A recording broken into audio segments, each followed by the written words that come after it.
Allah taala wa nafa'ana bihi wa bi 'ulumihi amin ya Allah ya rabbal alamin. Telah berkata pengarang kitab Al-Hikam Athaiyah itu Ahmad bin Athaillah As-Sakandari. Dan Allah berikan manfaat ilmunya. Bismillahirrahmanirrahim. Al-hikmatu sabi'atu wal isyruna. Bermula hikmah yang ke-27. Man asyaqat bidayatuhu asyaqat nihayatuhu. Barang siapa yang bersinar pada permulaannya beramal, asyaqat nihayatuhu, maka akan bersinar pula pada akhirnya amal.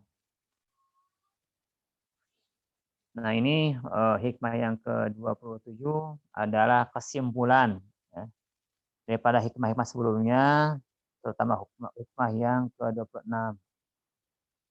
Jadi di hikmah yang ke-26 itu dikatakan bahwa andai kata di awal kita beramal, berpegang teguh terhadap daya dan kekuatan Allah dan terhadap pertolongan Allah, maka hasilnya akan baik,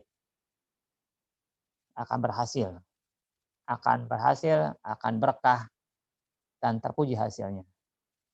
Kalau diawali dengan billah, yaitu dengan daya dan kekuatan Allah atau pertolongan Allah, maka hasil ibadah itu akan berhasil dan terpuji lagi. Hasilnya terpuji. Tapi kalau di awalnya tidak begitu, maka tidak akan berhasil. Andai berhasil itu istijroj. Itu kalau bahasa Sunda nama nyungkun.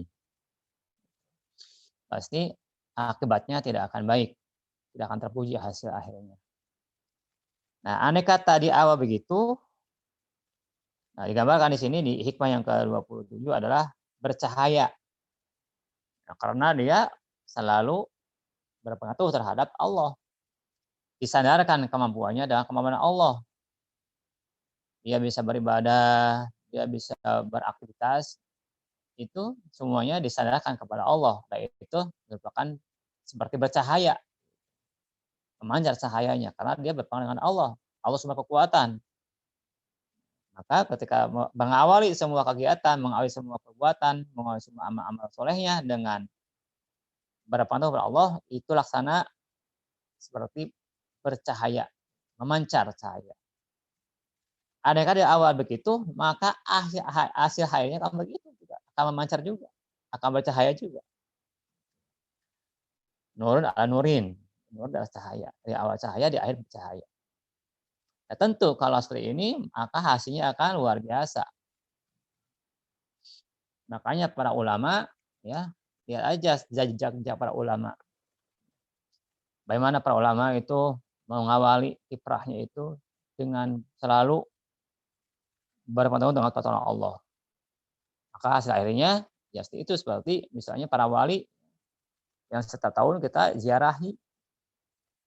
Nah, itu kan memancar cahaya-cahayanya itu kan. Sampai orang-orang dari jauh itu datang. Sampai sudah meninggal juga itu bermanfaat hasilnya, jejaknya itu.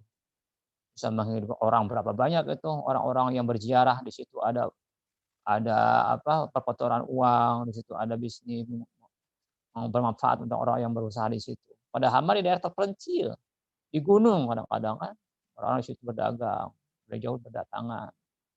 Itu asrokot jinah itu bercahaya akhirnya, memancarkan manfaat akhirnya. Karena diawali dengan berpengaruh terhadap Allah. Nah, itu persemulan daripada hikmah yang ke-26, yang ke-27 ini. Iman asyaqat, tidak itu barang siapa yang memancar cahaya di awalnya dia berusaha. berusaha, beramal soleh, asyaqat maka akan muncul juga cahayanya di akhirnya. Itu hikmah yang ke-27.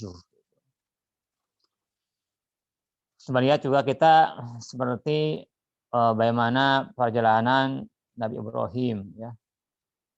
Nabi Ibrahim ketika mengawali semua aktivitasnya berdasarkan kepada pertolongan Allah, daya dan kekuatan Allah. Sampai sekarang peninggalan Nabi Ibrahim itu di Ka'bah sampai sekarang itu dikunjungi di semua negara. Tak hentinya setiap tahun, setiap saat datang ke Mekah atau Al-Mukarramah. Di situ ada petilasan Nabi Ibrahim, ada Safa Marwah, ada sumur Zam-Zam, dan sebagainya. Allah abadikan. Dan itu asyraqat, nah itu bercahaya, memancar cahaya di akhirnya. Nah, tentu untuk zaman-zaman kesininya itu tergantung kualitas daripada pribadi orang-orang yang menjalani ibadah kepada Allah. Bagi yang memang betul-betul keimanannya, keikhlasannya bulat kepada Allah, tentu itu lebih berkualitas daripada yang di bawah itu. Makanya di bawah kualitas ini bertingkat-tingkat kan, ada ulama-ulama, ada aulia yang tinggi kualitasnya itu, asyaqatnya itu asyaqat inhayah itu luar biasa besar. Makin ikhlasan makin berkualitas ya makin tidak asyaqat. Nah, tentu kita ini mengajarkan pada kita, Syekh Ibnu Athaillah, bagaimana kita itu meningkatkan kualitas ibadah kita.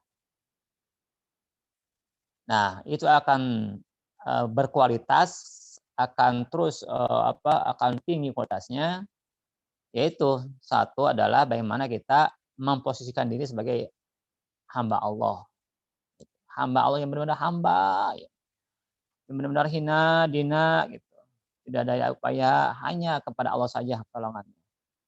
Nah, makin dia itu menghambakan dirinya sehamba-hambanya di hadapan Allah, maka kualitasnya akan makin tinggi. Nah, kalau sudah seperti itu, maka keikhlasan akan muncul dengan sendirinya. Kesombongan akan sirna dengan sendirinya. Ujub hilang, riya hilang. Kenapa? Karena dia merasa nggak ada daya upaya, hanya Allah saja. Dia bisa berusaha, bisa beribadah karena Allah. Sehingga ketika itu maka hilang sirna, dirinya itu hilang gitu. Hilang dirinya. Nah, kalau dirinya hilang berarti kan tidak nafsu di dirinya. Berarti kan hilang tuh sombongnya. Hilang tuh riyanya, hilang ujubnya. Kenapa? Karena dirinya hilang di hadapan Allah. Nah, ini yang berat. Ini yang perlu kita tuju terus ya.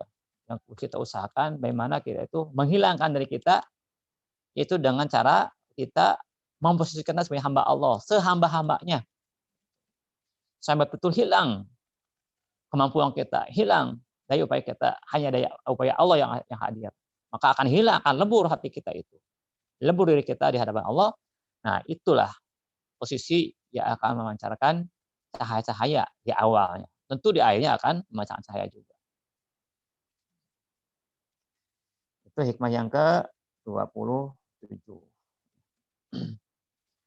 Nah, ini Syekh Ibnu Athaillah mengajak kepada kita semuanya untuk terus meningkatkan kualitas kehambaan kita di hadapan Allah agar asyaqat ya, bidaituhu wa asyaqat, nah, agar kita di awalnya itu bercahaya memancar cahayanya, juga di akhir bercahaya memancar cahayanya.